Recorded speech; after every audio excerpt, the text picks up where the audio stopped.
같이 말씀 보겠습니다. 사도행전 3장입니다. 사도행전 3장 18절에서부터 21절까지의 말씀을 보겠습니다. 사도행전 3장 18절에서부터 21절까지 말씀입니다.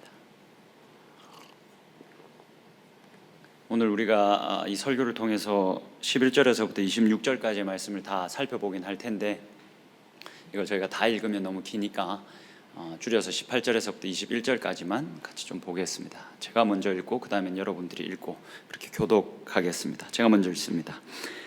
그러나 하나님이 모든 선지자의 입을 통하여 자기의 그리스도께서 고난 받으실 일을 미리 알게 하신 것을 이와 같이 이루셨느니라. 그러므로 너희가 회개하고 돌이켜 너희 죄 없이 함을 받으라. 이같이 하면 새롭게 되는 날이 주 앞으로부터 이를 것이요, 또 주께서 너희를 위하여 예정하신 그리스도 곧 예수를 보내시리니 하나님이 영원 전부터 거룩한 선지자들의 입을 통하여 말씀하신 바 만물을 회복하실 때까지는 하늘이 마땅히 그를 받아두리라. 아멘. 한 주간 잘 지내셨습니까? 날이 진짜 무지하게 덥죠. 건강관리를 잘 해야 될 때인 것 같습니다. 이렇게 여름이 너무너무 덥다 보니까 여러분 어떻게 이 시간을 잘 지내고 있습니까? 오늘 아침에 이제 이렇게 차를 타고 오늘 할 설교를 이렇게 되새기면서 이렇게 교회로 오는데 내가 요즘 잘 살지 못하고 있다는 생각을 좀 했습니다. 이게 아무래도 날이 덥다 보니까 체력적으로 좀 지치는 것도 있고, 그러다 보니까 또 막 내 마음이 이렇게 옹졸해진다. 그래서 양보하기 싫어하고, 또 조금 작은 일에도 금방 이렇게 마음이 불편해지는 시간들이 요 몇 주 사이에 되게 많았구나. 그래서 또 내가 이렇게 선교적으로 내 가까이 있는 사람들에게 살지 못했구나라는 생각을 좀 하면서 오늘 교회에 왔습니다. 그래서 좀 마음이 무겁긴 했으나 또 이렇게 환하게 빛나는 여러분들을 보니까 제 마음이 너무 좋고 행복하고 제게 있는 그런 어두움들이 물러가는 것 같은 느낌을 받습니다. 그래서 여러분들 참 존재만으로도 빛나고 아름다운 사람이다 싶습니다. 그렇습니다.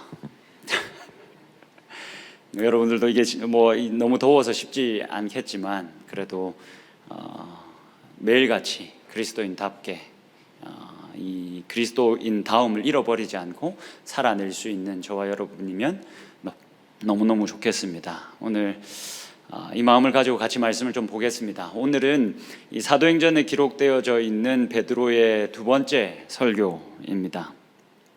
이제 베드로가 요한과 함께 여느 때와 다를 바 없이, 그러니까 매일같이 이 경건한 유대인으로서 기도하기에 힘썼던 것으로 보입니다. 그래서 그날도 여느 때와 다름없이 기도하기 위해서 성전에 올라가고 있다가 나면서부터 걷지 못했던, 그래서 거의 죽은 사람 취급을 받았던, 그래서 매일 구걸하며 살아야 했던 사람을 만나죠. 그 사람에게 도움을 요청받고는 베드로가 말합니다.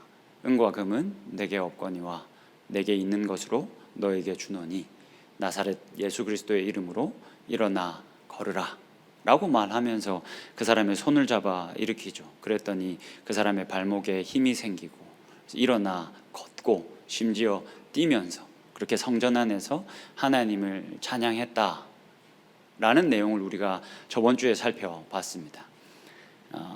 많은 사람들이 모여 있었고 꽤 많은 사람들이 그 광경을 목격했습니다. 성전에 꽤 많은 사람들이 있었던 것으로 보이는데 그 기적이 일어나자마자 사람들이 막 더 모여들기 시작했습니다. 그래서 베드로가 자리를 조금 옮긴 것 같습니다. 그 안전뱅이를 일으킨 사건은 제가 저번 주에 말씀을 드렸던 것처럼 여인의 뜰이라는 공간에서 아마 일어났을 가능성이 높습니다. 근데 조금 더 넓은 공간이고 더 많은 사람들의 출입이 가능했던 이방인의 뜰로 자리를 옮깁니다.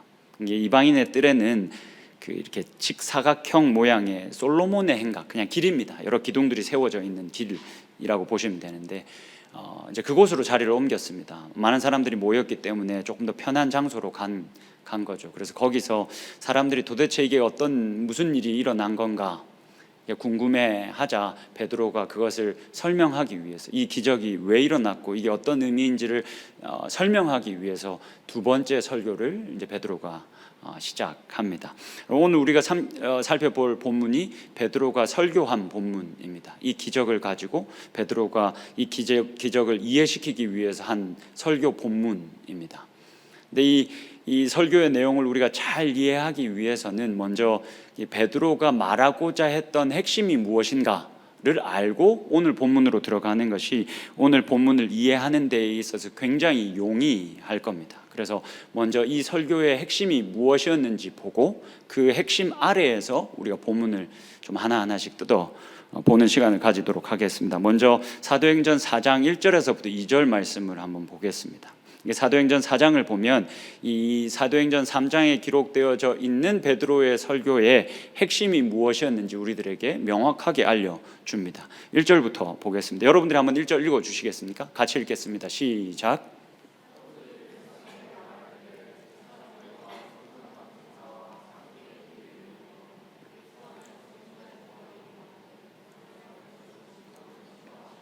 자, 여러분 보십시오. 1절을 보면 베드로의 설교를 들은 사람 중에 제사장들도 있었고 성전 맡은 자도 있었고 사두개인들도 있었습니다. 이 사람들 외에 더 많은 사람들이 있었겠죠. 근데 이 사람들을 언급하고 있습니다. 여러분, 이 사람들은 어떻게 보면 색깔이 아주 비슷한 사람들입니다.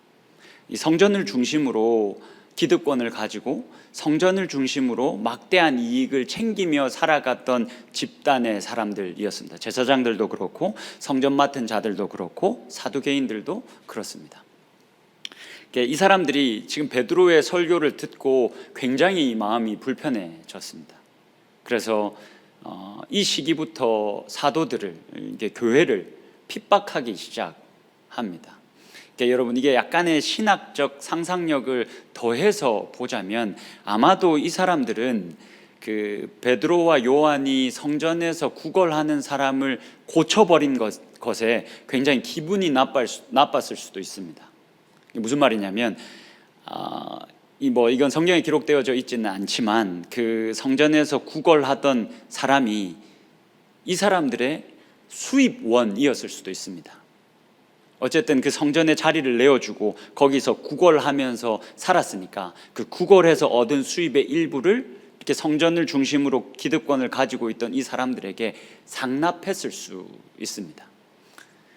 여러분, 제가 이 말씀을 보면서 한 가지 생각난 게 있는데, 제가 막 이렇게 중고등학교 시절 아니다 이제 청년 때쯤이었을 겁니다.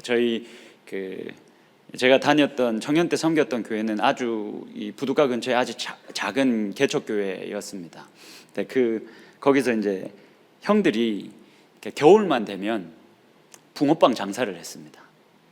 붕어빵 장사해서 그 돈으로 막 우리가 놀러 가기도 하고 그 돈으로 교회 헌금하기도 하고 막 그렇게 했었거든요. 한 번씩 이제 형들이 주로 이제 그 장사를 하고, 저는 그때 어렸기 때문에 그냥 형들 이제 전문적인 용어로 시다바리라고 하죠. 막 그런 역할을 하고 있던 때였습니다. 한 번씩 동네에 달건이 형님들 있지 않습니까? 그런 분들이 이제 옵니다. 와가지고 얘기하는 거죠. 누구 허락받고 지금 여기서 장사하나? 왜 누구 허락받고 장사하냐고 막 이렇게 겁을 주면서, 일단 우리가 청년 때였으니까 그분들이 이제 그렇게 겁을 주고 나면 이제 상납금을 요구합니다. 여기는 내 나와발인데 너희가 와서 여기서 장사하고 수입을 얻으니까 일정 부분을 내놔라. 그래서 자기들 심심하면 와서 우리들의 돈을 이렇게 뺏어가곤 했습니다. 아마 이 성전에서 그 성전 미문의 자리를 내어주고 그래서 구걸해서 먹고 살게 해줬기 때문에 이 성전 중심의 지도자들은 이 사람에게 어느 정도의 수입을 이렇게 받으면서 생활을 했을지도 모릅니다. 일단 이것 때문에 기분이 나빴을 텐데, 다시 2절의 말씀 한번 보시겠습니다.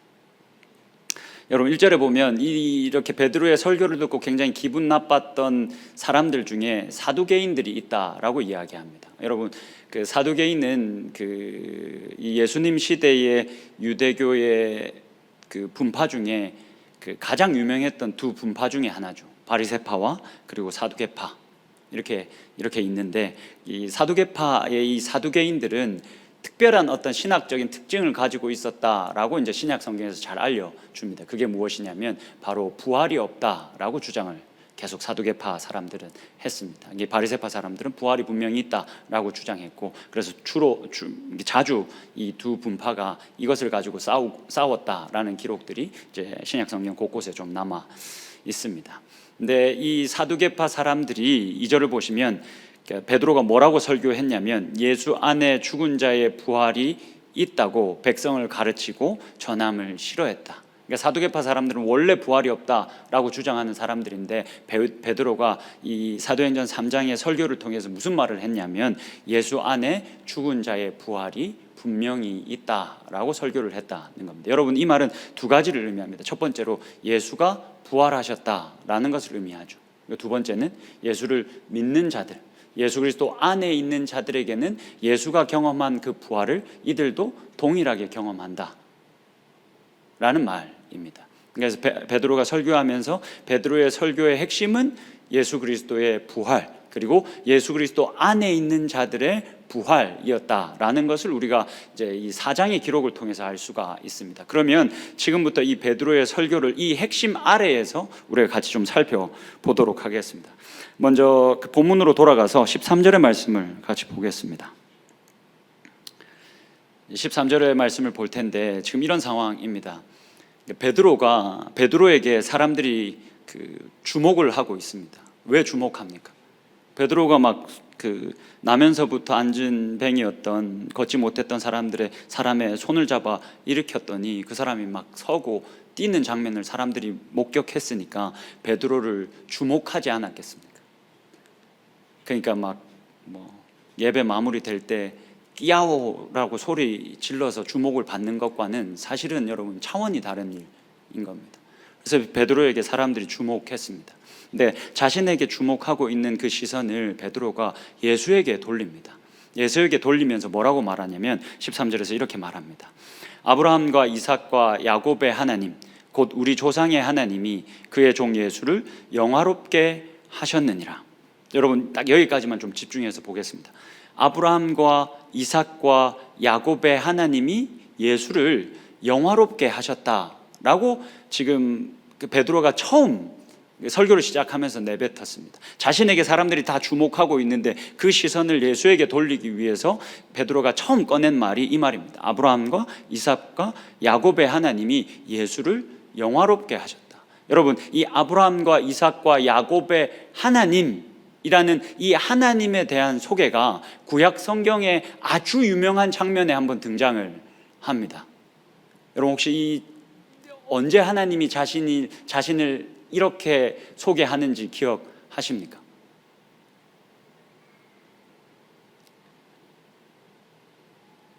하나님이 호렙산에서 모세에게 나타나셨을 때, 출애굽기 3장에서 하나님이 모세를 부르실 때 하나님이 스스로 자신을 이렇게 소개합니다. 나는 아브라함의 하나님이요, 이삭의 하나님이요, 야곱의 하나님이다 라고 말씀하시면서 자신을 그렇게 계시하시죠. 근데 이 출애굽기 3장의 말씀을 누가복음 20장에 가면 예수님이 어떻게 읽어내는지를 우리가 볼 수가 있습니다. 이 출애굽기 3장의 말씀을 예수님이 어떻게 해석하시는지를 우리가 볼 수가 있는데 그 말씀을 같이 한번 보겠습니다. 37절을 여러분들이 한번 읽어주시겠습니까? 제가 그리고 38절은 제가 읽겠습니다. 37절 읽겠습니다. 시작.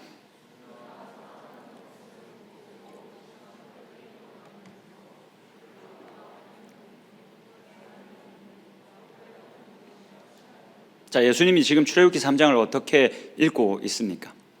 죽은 자가 살아난다는 것은 모세도 가시나무 떨기에 관한 글에서 그렇게 썼다.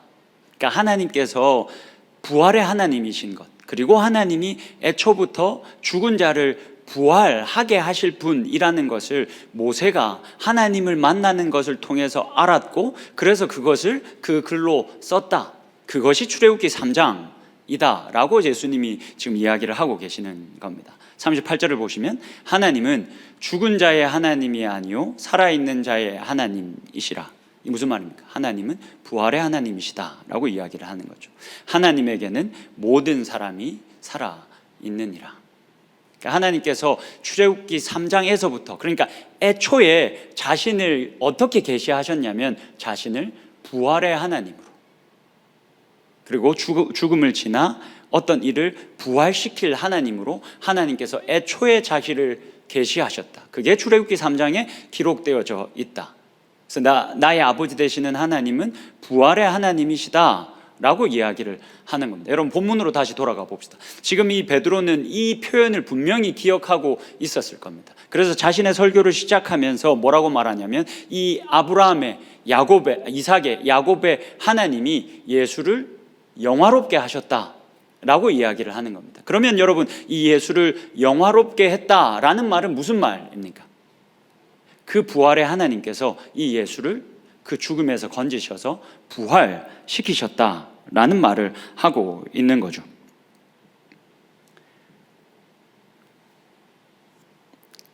그 말을 할 뿐만이 아니라 예수가 하나님의 그 크신 능력으로 부활하셨다라는 말뿐만이 아니라 뭐라고 말하고 있냐면 내가 지금 마치 죽은 것 같아 보이는 이 구걸하는 사람을 손을 잡아 일으켰는데 이 또한 예수를 부활시킨 그 부활의 하나님께서 그 예수의 능력, 부활하신 그 예수의 능력으로 이 일을 이루셨다. 그래서 이 사람을 완전히 낫게, 완전히 새 생명으로 인도하셨다라고 이야기를 하는 겁니다. 그 말을 3장 16절에서 이렇게 합니다. 본문으로 돌아가서 16절의 말씀을 보시죠. 그 이름을 믿음으로, 그 이름이 너희가 보고 아는 이 사람을 성하게 하였나니 예수로 말미암아 난 믿음이 너희 모든 사람 앞에서 이같이 그를 완전히 낫게 하였느니라. 그 예수의 그 부활의 능력이 이 사람을 완전히 낫게 했다. 예수 그리스도만 부활한 것이 아니라 예수 그리스도 안에 있는 자들도 그렇게 동일하게 부활을 경험하게 된다라고 지금 베드로가 자신의 설교를 통해서 이야기를 하고 있는 겁니다. 이렇게 지금 계속 베드로는 부활에 집중해서 설교를 하고 있습니다. 여러분 지금부터가 좀 중요합니다. 18절의 말씀을 볼 텐데 여러분 이 18절의 말씀을 좀 같이 잘 봅시다. 이어서 지금 베드로가 뭐라고 말하냐면 그러나 하나님이 모든 선지자의 입을 통하여 자기의 그리스도께서 고난 받으실 일을 미리 알게 하신 것을 이와 같이 이루셨느니라. 지금 베드로가 뭐라고 말하고 있습니까? 지금 하나님이 이 예수를 고난을 지난 이후에 그리고 죽음을 지난 이후에 부활하게 하실 것을 모든 구약의 선지자의 입을 통해서 미리 말씀하셨다. 하나님께서 애초부터 죽음을 전제한 부활을 계속 예고하셨다라고 이야기를 하는 겁니다. 그러니까 여기서 그리스도께서 고난 받으셨다라는 말은 부활의 또 다른 표현입니다. 하나님께서 애초부터 이 죽음을 통한, 죽음을 전제한 부활을 계획하셨다. 그러니까 유대인들이 어처구니 없이 바나바를 살려내고 그 자리에 예수를 죽인 그 당황스러운 사건 때문에 하나님이 허둥지둥하며 자기 아들을 살려낸 것이 아니라 하나님이 원래부터 이 세상을 회복할 계획을 그렇게 가지고 계셨다. 자신의 아들을, 그리고 믿는 자들을 아끼지 않고 죽음에 내어주고 그 죽음으로 말미암아 부활을, 그 승리를 가져오게 하나님께서 계획하셨다라는 말을 지금 하고 있는 겁니다. 그래서 여러분 사실은 구약 성경을 살펴보면 이 죽음을 전제한 부활의 이야기로 가득 채워져 있습니다. 하나님께서 계속 죽음을 두려워하지 않고 자신을 내어준 사람들을 통해서 어마어마한 일을 해내고 계신 장면들을 구약 성경에 많이 담아놓고 있습니다.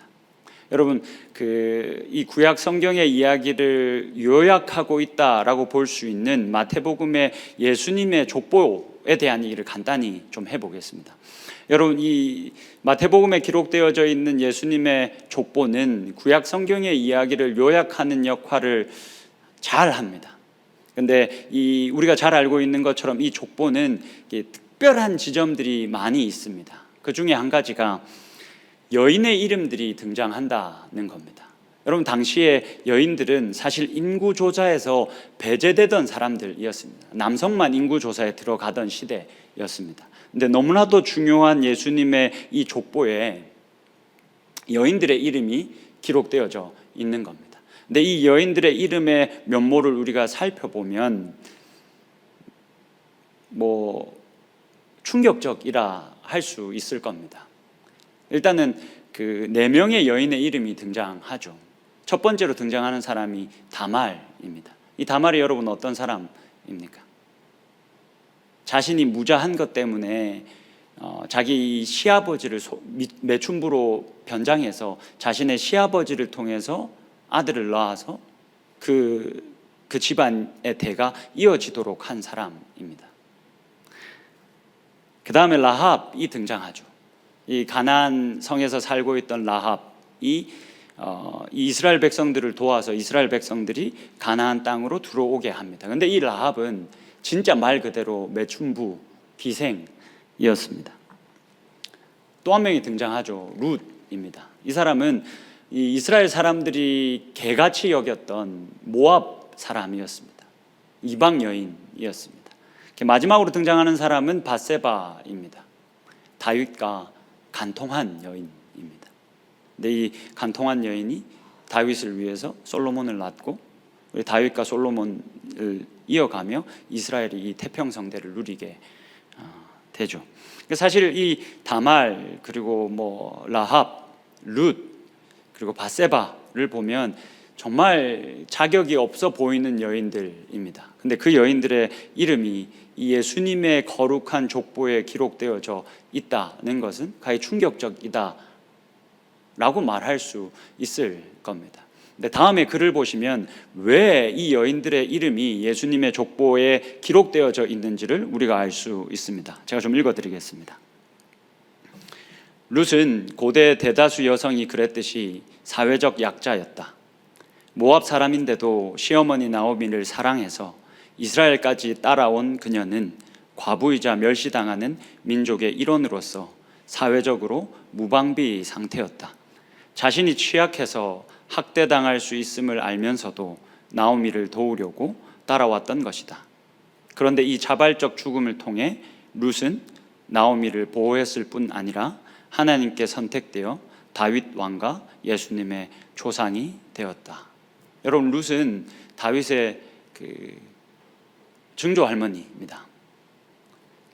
룻이 자신의 시어머니인 나오미를 붙잡지 않아도 될 만한 이유가 가득했습니다. 그래서 자신과 같은 이 며느리 된 오르바라는 여인은 당장에 시어머니와의 관계를 끊고 그 집안을 떠나 버립니다. 그 집안의 남자가 다 죽었기 때문에 이 룻이 더 이상 이 가정에 남아 있지 않아도 되었습니다. 근데 그 어머니가 자신의 고향 베들레헴 이스라엘 땅으로 돌아가겠다라는 그 결정을 존중하고 시어머니를 모시고 같이 그 땅으로 돌아갑니다. 근데 어떻게 보면 그 땅으로 돌아가는 룻의 이 결정은 참으로 어리석은 결정이었습니다. 왜냐하면 그 땅으로 가면 모압 여인으로서 당연히 차별과 억압과 폭력을 당해야 하기 때문에 그렇습니다. 당시 이스라엘이 그랬으니까요. 근데 룻은 과감히 자발적으로 그 죽음에 동참합니다. 근데 그렇게 자발적으로 죽음에 참여했기 때문에 이 이방 여인 룻을 통해서 그 라인을 쫓아서 다윗 왕이 등장합니다. 그 어두운 이스라엘을 찬란하게 밝혀준 왕인 다윗 왕이 이 룻의 헌신 때문에 나올 수 있었습니다. 이처럼 이 자발적으로 죽음에 참여하고 그 다음에 그 자발적인 죽음에 참여한 것 때문에 승리를 얻고 부활을 경험한 이야기가 구약 성경에 가득하다는 말입니다. 그러한 이야기들은 결국 예수 그리스도의 죽음과 부활, 이 사건으로 인해서 완성이 되는 거죠. 줄곧 하나님은 이 죽음을 전제한 부활의 이야기를 계속 구약 성경 내내 하시다가 그 이야기를 예수 그리스도 자신의 아들로 말미암아 완성하신다라는 것이 성경의 이야기다라고 말해도 과언이 아닙니다.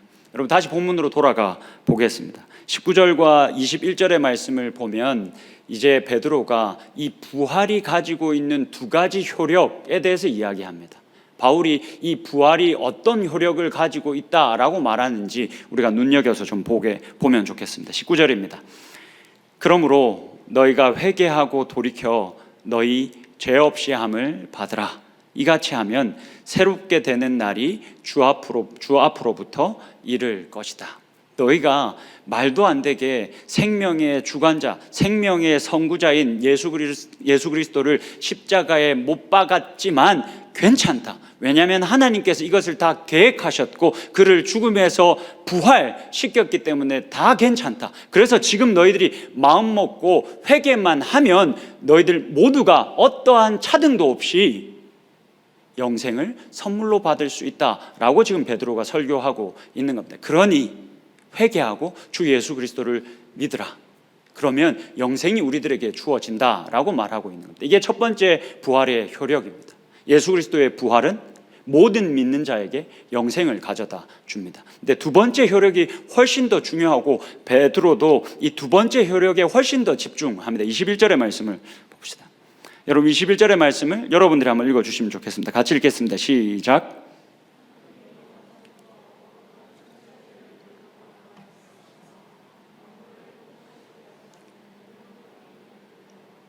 여러분, 21절의 말씀을 다시 잘 한번 보십시오. 다시 한 번 더 반복해서 베드로가 말합니다. 하나님께서 만물을 다 회복하실 건데 이 만물을 회복하실 것도 거룩한 선지자들의 입을 통해서 이미 예고하셨다. 예수 그리스도가 고난을 지나서 죽음을 지나서 부활하게 될 것도 선지자들의 많은 그 입을 통해서 말씀하셨지만 그것만 이야기하신 것이 아니라 결국 이 죄로 인해서 깨어져 있는 온 세상이 결국 완전하게 회복될 것이다 라는 것도 선지자들의 입을 통해서 애초에 하나님께서 계속 말씀해 오셨다라고 말합니다. 근데 여러분, 여기서 잘 보시면 그 만물을 회복해야 할 이가 누구입니까? 결국 이 만물은 누구로부터 회복되어야 하겠습니까? 부활하신 예수 그리스도로 말미암아 회복되어져야 하지 않겠습니까? 근데 그 예수가 지금 어디에 있다라고 말합니까? 하나님께서 예수로 말미암아 이 만물을, 이 깨어진 이 만물을 회복하실 건데 그 회복을 예수 그리스도로 말미암아 회복하실 것을 작정하지 않으셨겠습니까? 그래서 그 하나님의 선교의 절정으로 예수 그리스도가 이 땅에 오셨지 않습니까? 근데 지금 그 예수 그리스도가 어디에 있다라고 말합니까? 하늘에 있다라고 말합니다.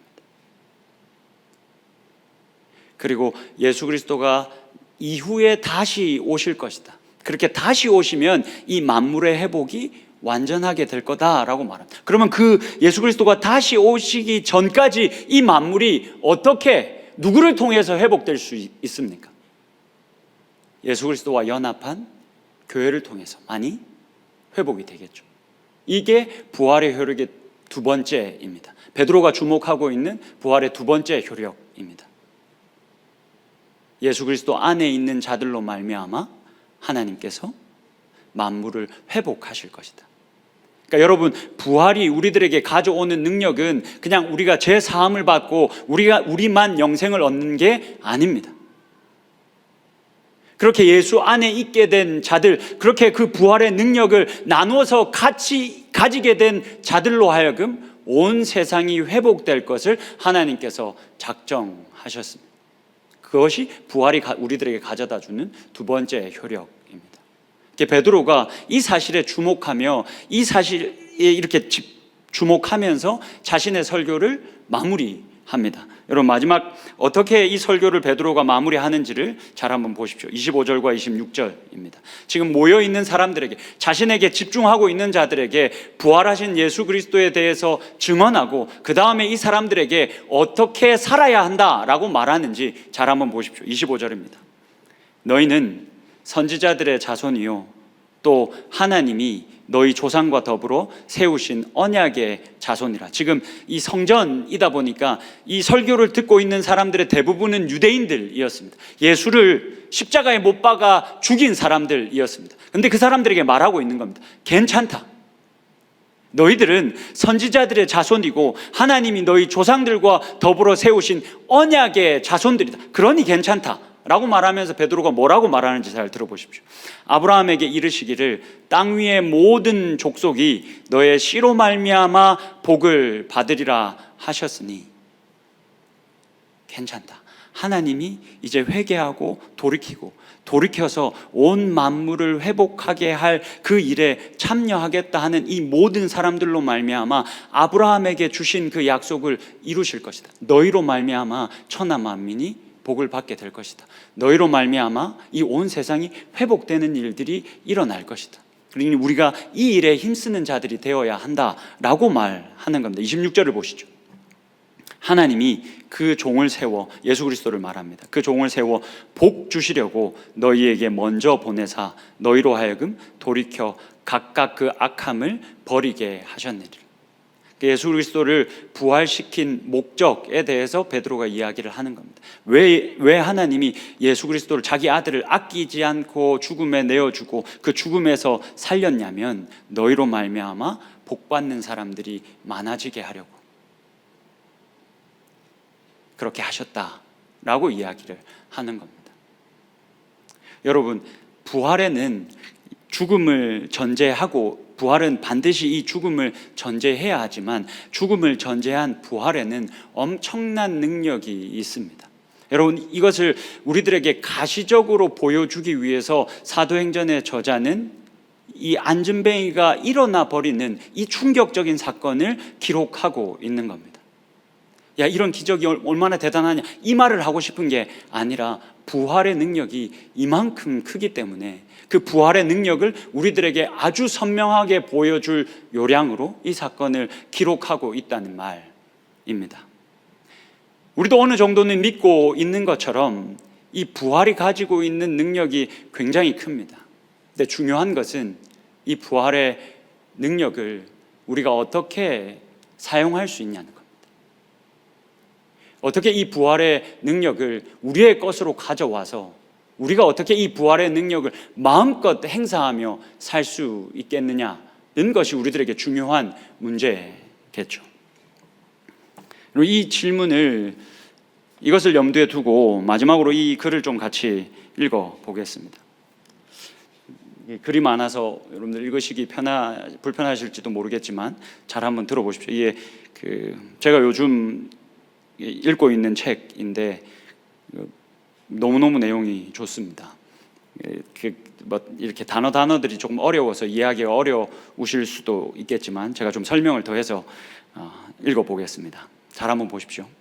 최초의 혁명적 방향 설정, 자아와 세상의 새 도식을 받아들이는 것은 아주 중요하지만 그것은 단지 여정의 시작, 즉 자아를 새 도식과 맞추는 과정의 시작일 뿐이다. 여러분, 이게 무슨 말이냐면 우리가 성경을 통해서 신앙생활을 하는 중에 예수 그리스도로 말미암아 주어지는 새 창조를 우리가 보고 알게 되지 않습니까? 예수 그리스도 안에서 우리가 완전히 새롭게 되어지고 그렇게 새로운 하나님의 나라가 우리들에게 주어진다 라는 이 새로운 도식을 우리가 만나게 되지 않습니까? 이런 새로운 삶의 방식을 우리가 만나게 되지 않습니까? 신앙생활을 하다 보면. 근데 그 도식을 받아들이는 것, 이런 새로운 삶의 방식이 있구나, 그리고 이런 새로운 나라가 있구나 라는 것을 깨닫고 받아들이는 것은 여러분 아주 중요하지만 이런 새로운 삶의 여정의 시작일 뿐이라는 겁니다. 이런 새로운 하나님의 나라가 있어, 이렇게 새롭게 살아가는 새로운 삶의 방식이 있어 라는 이 깨달음은 여러분 이 여정의 시작일 뿐이다 라고 이야기를 하는 겁니다. 그러면 도대체 무엇이 중요하냐? 제가 좀 계속 읽어보겠습니다. 바울은 현재 진행 수동형 명령법으로 계속해서 변화를 받으라고 우리들에게 쓴다. 그 새로운 하나님의 나라를 선물로 받고 그런 새로운 삶의 방식을 깨달은 사람들에게 바울이 신약 성경에 가서 계속 뭐라고 권하냐면 계속해서 변화를 받으라. 그러니까 바울이 강조하는 것은 이 하나님의 이 새로운 나라와 새로운 삶의 방식을 알아라 만 강조하는 게 아니라 그것보다 훨씬 더 무슨 말을 많이 하냐면 계속해서 변화를 받으라 라는 이야기를 훨씬 더 많이 한다라는 겁니다. 계속 좀 읽어보겠습니다. 즉 자아가 어떤 특정한 도식 혹은 도식의 궁극적 목적과 맺는 관계는 오직 자신이 적극적으로 그 도식으로 뻗어나갈 때 성립한다는 것이다. 여러분 무슨 말입니까? 이 하나님의 나라는 이런 나라가 실존하는구나 라는 것을 아는 것을 통해서 성립되는 나라가 아니라는 겁니다. 그 나라를 깨닫고 그 나라를 계속 추구하는 것, 넘어져도 또다시 일어나서 그 나라의 삶의 방식대로 또 살아가는 것, 그렇게 적극적으로 그 도식으로 우리가 뻗어져 나갈 때 그 나라가, 그 도식이 완전히 우리께 되고 그 도식이 제대로 성립하게 된다라는 말을 하고 있는 겁니다. 새 도식을 받아들일 때 눈을 가리고 있던 것이 제거되어 시력을 얻는 것처럼 자아가 새 도식으로 끊임없이 변화해 가는 과정은 하루하루의 삶의 움직임 안에서 일어나야 하고, 그럼으로써 그 사람은 하나님의 선하시고 기뻐하시고 완전하신 뜻을 분별할 수 있게 된다. 여러분, 부활은 분명히 능력이 있습니다. 근데 그 능력이 우리의 삶의 실제가 되려면 여러분 우리가 어떻게 해야 하겠습니까? 여러분 그냥 부활의 능력이 이렇게 있어 성경에 기록되어진 것 말고 내 삶 속에서도 생생하게 살아서 그 부활의 능력이 힘을 발휘하려면 여러분 우리가 어떻게 해야 하겠습니까? 답은 한 가지밖에 없습니다. 매일매일 우리가 죽어야 합니다. 매일매일 우리가 죽음에 자발적으로 동참해야 합니다. 매일매일 자신이 손해를 본다 할지라도, 내가 또 양보해야 되고 또 이해해야 한다 할지라도 매일매일 내가 그것을 부정하지 않고 멀리하지 않고 또 내어줄 수 있어야 합니다. 왜 그렇습니까? 여러분 부활은 분명히 죽음을 전제하고 있기 때문에 그렇습니다. 우리가 잘 알고 있는 것처럼 죽음을 전제한 이 부활에는 어마어마한 능력이 있습니다. 하나님께서 이 세상을 회복할 유일한 방법으로 우리들에게 알려주셨습니다. 이 세상을 너무나도 아름답게 창조하신 분이 다시 이 아름다움을 회복하기 위해서 이 방법밖에 없다라고 알려주신 것이 죽음을 전제로 한 부활입니다. 그렇다면 그 부활의 능력이 우리들 가운데 생생히 살아 있으려면 여러분 우리가 날마다 죽어야 합니다. 그러니까 여름에 이런 우리가 막 기를 다 모아서 국내 선교 한 번, 해외 선교 한 번에 그냥 그 시간을 통해서 내가 죽고 끝나버리면 안 됩니다. 우리가 국내 선교하고 해외 선교하는 이유는 매일매일 내가 죽기 위해서 이 선교를 하는 겁니다. 이렇게 우리가 한 이 선교가 우리를 매일매일 죽게 하지 않는다면 여러분 그게 얼마나 좋았든, 얼마나 그것이 나를 기쁘게 했든, 얼마나 그것이 내 가슴을 뛰게 했든 그것과 아무 상관없이 아무 의미 없는 시간이 될 겁니다. 이 말씀만 읽고 말씀을 마무리하겠습니다. 바울은 다음과 같이 부활을 설명한 다음에 이렇게 이야기합니다.